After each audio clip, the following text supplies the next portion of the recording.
Hi friends, welcome back to Red Lotus Tamil channel. நம்ம இப்போ டெய்லியும் பார்த்துட்டு இருக்க சீரீஸ் அகிரா சீக்ரெட். ஒரு பொண்ணு தன் கூட பிறந்த அக்காவை தேடி ஒரு ஊருக்கு போறா.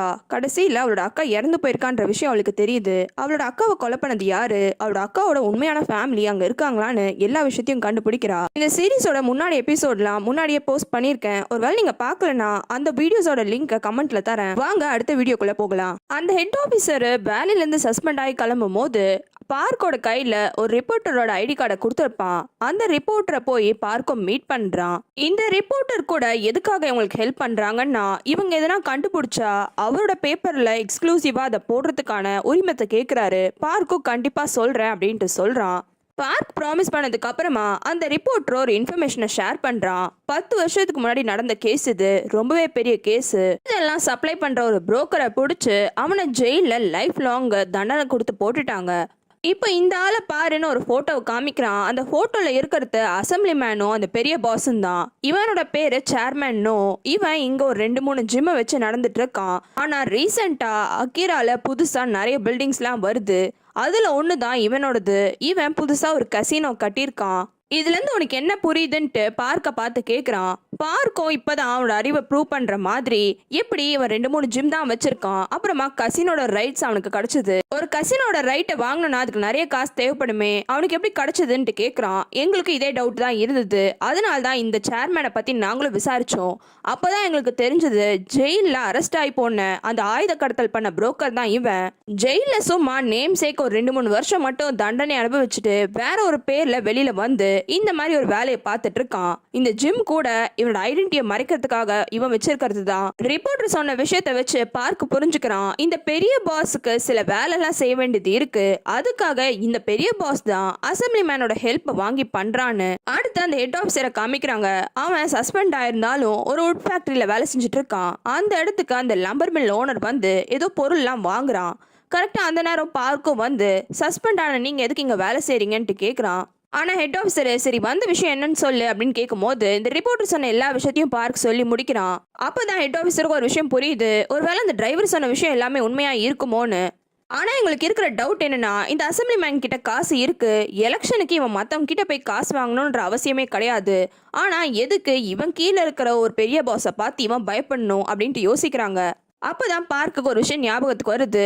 அந்த ஆடியோ ரெக்கார்டிங்க ஹைஜின் தானே டிரைவர்கிட்ட கொடுத்து போய் அந்த பெரிய பாஸ் கிட்ட கொடுக்க சொன்னா. ஒருவேளை இந்த பெரிய பாஸ் இந்த ஆடியோ ரெக்கார்டிங்க வச்சு கூட அசம்பிளி மேனை மிரட்டலாம்ல. அசம்பிளி மேன் பண்ண ஏதோ ஒரு தப்பு இந்த பெரிய பாஸ் கிட்ட இருக்கு. அதனால தான் அவன் மிரட்டி அசம்பிளி மேனை வேலை வாங்குறான் அப்படின்ட்டு சொல்றான். இதை கிட்ட ஹெட் ஆஃபீஸரும் சரி நீ சொல்றதுலாம் ஓகே, அதுக்கப்புறமா எப்படி ஹைஜின் செத்து போனா அப்படின்ட்டு கேட்கறான்.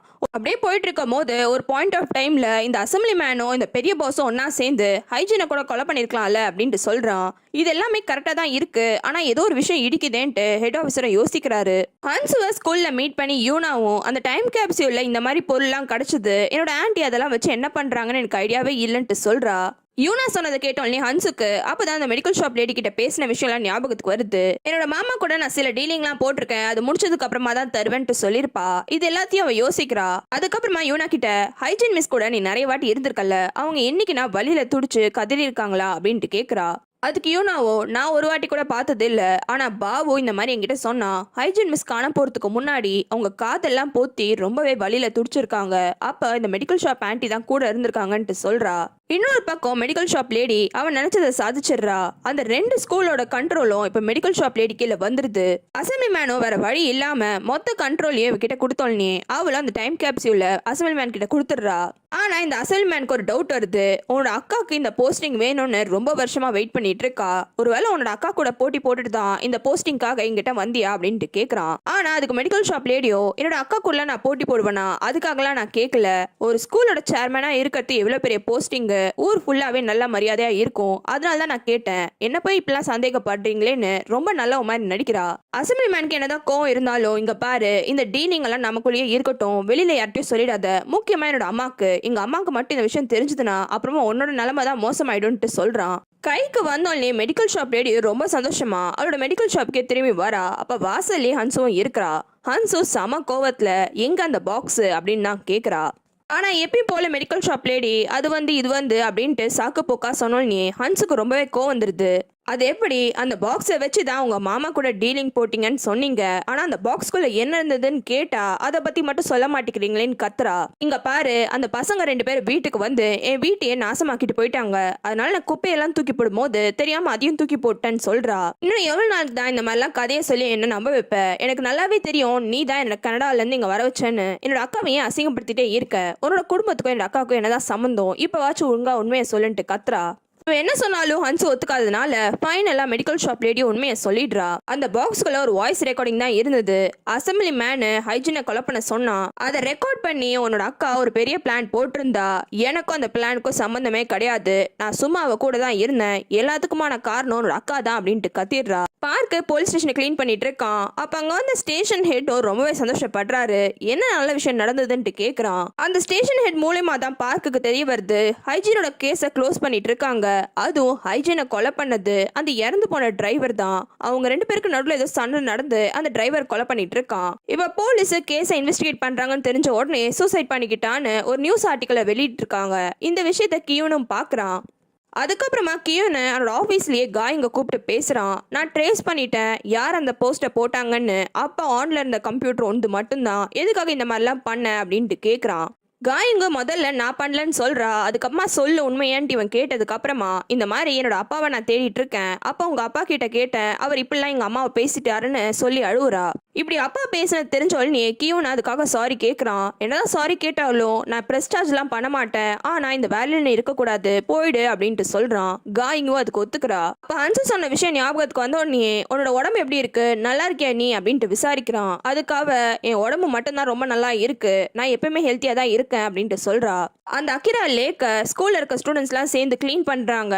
இப்ப வேலையும் போனதுனால காயிங்க திரும்பியும் ஸ்கூலுக்கு வந்து மத்த பொண்ணுங்க கூட சேர்ந்து கிளீன் பண்ணிட்டு இருக்கா. அவ ஃப்ரெண்ட்ஸோட இருக்கும் போது ஆப்போசிட் கேங் பொண்ணு ஒருத்தி வந்து என்ன வேலையை விட்டு உன்னை தூக்கிட்டாங்களாமே, திரும்பி இங்க வந்துட்டியா, எப்படி நீ எல்லாம் காலேஜுக்கு போவேன்ட்டு சண்டை போடுறா. 2 பேரும் இப்படி சண்டை போட்டுட்டு இருக்கும் போது தூரத்துல தான் ஹன்சு இருக்கா. அங்க பக்கத்துல வந்து அந்த டிராயிங் டீச்சரும் உன்னோட அக்காவோட கேஸை க்ளோஸ் பண்ணிட்டாங்களாமே அப்படின்ட்டு கேக்குறான். அந்த நியூஸை படிச்சாலே ஃபேக்கு நல்லாவே தெரியுது. அந்த டிரைவருக்கு என்னோட அக்காவை கொலை பண்றதுக்கு எந்த ஒரு ரீசனுமே கிடையாது. சும்மா கேஸை க்ளோஸ் பண்ணணும்னு இந்த மாதிரி பண்ணிருக்காங்க. என்னோட அக்காவை பத்தி எனக்கு தெரியாதா அப்படின்ட்டு சொல்றா. இவங்க 2 பேரும் பேசிட்டு இருக்க நேரம் திடீர்னு ரொம்ப சத்தம் கேக்குது. என்னன்னு திரும்பி பார்த்தா காயிங்க்கும் அந்த பொண்ணுக்கும் சண்டை ஆகி 2 பேரும் தண்ணிக்குள்ளேயே போயிட்டு இருக்காங்க. அந்த பொண்ணு சாதாரணமா தான் கேக்குறா என்னடி ஓவரா பேசுறேன்னு. ஆனா காயிங்க்கு தண்ணி மேல பட்டோன்னு ரொம்ப துடிக்கிறா. காயிங் இப்படி துடிக்கிறத பார்த்த உடனே அந்த டிராயிங் டீச்சர் டக்குன்னு போயிட்டு காயிங்க தண்ணில இருந்து தூக்கிட்டு வரான். அப்போ அவ கத்துறா. உடனே அவனோட கோட்டை கழட்டி காயிங்க்கு போட்டு பரவாயில்ல அப்படின்ட்டு சொல்றான். இதெல்லாம் இப்படி நடக்கும் போது அப்படியே ஹன்ஸோட மைண்ட்ல ஓடுது, இந்த ஃபேப்ரிக் டிசீஸ் வந்த ஆளுங்களுக்கு ஐஸ் தண்ணி பட்டா இப்படிதான் வழியில துடிப்பாங்கன்னு. ஒருவேளை காயிங்க்கும் அது வந்துருச்சோ அப்படின்ட்டு யோசிக்கிறா. அடுத்து ரியல் எஸ்டேட் ஆஃபீஸ் தான் காமிக்கிறாங்க.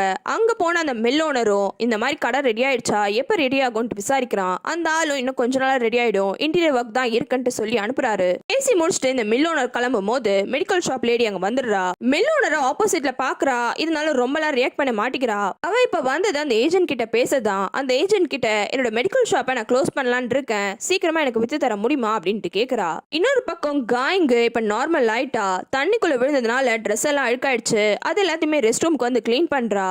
ஹன்சு அங்க வந்துடுறா. ஹன்சு பார்த்தோன்னே காயிங்க ரொம்ப கோமா வெளியில போகும்போது ஹைஜீனு உன்னோட உடம்புல ரெட் ஸ்பாட் இருக்குன்னு அன்னைக்கு சொன்னால வேற எதனா மென்ஷன் பண்ணிருக்காளா அப்படின்ட்டு கேக்குறா. ஹைஜீன் என்கிட்ட சொல்லியிருந்தாலும் நான் எதுக்காக உங்ககிட்ட சொல்லணும்ட்டு கேக்குறா. ஒரு அக்கறையில தான் கேக்குறேன், எதனா சொன்னாலா சொல்லுன்ட்டு ஹன்சு கேக்குறா. இருந்தாலும் காயிங்க எதுவும் சொல்லாம கோமா அங்கிருந்து கிளம்பிடுறா. காயிங் தலை செய்யும் போது நிறைய முடி கொட்டி இருக்கும். அது எல்லாமே அங்க இருக்கிற பேசின்ல தான் இருக்கு. அந்த முடி எல்லாத்தையுமே ஹன்சு எடுத்துக்கிறா. இங்கிருந்து கோமா கிளம்பின காயிங்கும் அந்த டிராயிங் டீச்சரை தான் மீட் பண்றா. உங்களுக்கு என் மேல கோவமே இல்லையா, உங்க மேல அப்படி ஒரு கேஸை நான் போட்டுட்டேனே அப்படின்ட்டு கேக்குறா. ஆனா இந்த வாட்டி டிராயிங் டீச்சர் கோபப்படாம ரொம்பவே பொறுமையா எனக்கு கோவம்லாம் கிடையாது, நீ பார்த்து இரு, உடம்பு பத்திரம் அப்படின்ட்டு சொல்றான். இப்பெல்லாம் பேசினோடனே காயிங்கும் கிளம்பிடுறா. ஆனா கிளம்புறதுக்கு முன்னாடி அன்னைக்கு நான் உங்களை பார்த்தேன், நீங்களும் அந்த மெடிக்கல் ஷாப் லேடியும் ஒன்னா வந்தீங்க, உண்மையாலுமே நீங்க அவங்களை லவ் பண்றீங்களா அப்படின்ட்டு கேக்குறா. டிராயிங் டீச்சர் இதுக்கு பதில் சொல்ல மாட்டேங்கிறான். ஆனா எனக்கு உன்னோட உடம்ப நினைச்சு ரொம்பவே கவலையா இருக்கு. இன்னைக்கு நடந்த விஷயம் எல்லாத்தையுமே உன்னோட அம்மா கிட்ட சொல்லி ஃபர்ஸ்ட் ஹாஸ்பிட்டலுக்கு போய் என்ன ஏதுன்ட்டு பாரு அப்படின்ட்டு மிரட்டுற மாதிரியே சொல்றான். ஹான்ஸும் இன்னொரு பக்கம் காயிங்கோட முடியை கொண்டு போய் அந்த டிஎன்ஏ சென்டர்ல அந்த ஆள் கிட்ட கொடுத்து இவளுக்கும் ஹைஜீனுக்கும் எதனா ரிலேஷன்ஷிப் இருக்கான்ட்டு பார்த்து சொல்லுங்கன்ட்டு சொல்றா. உங்களுக்கு வேற சீரிஸ் பார்க்கணும்னா கமெண்ட்ல சொல்லுங்க.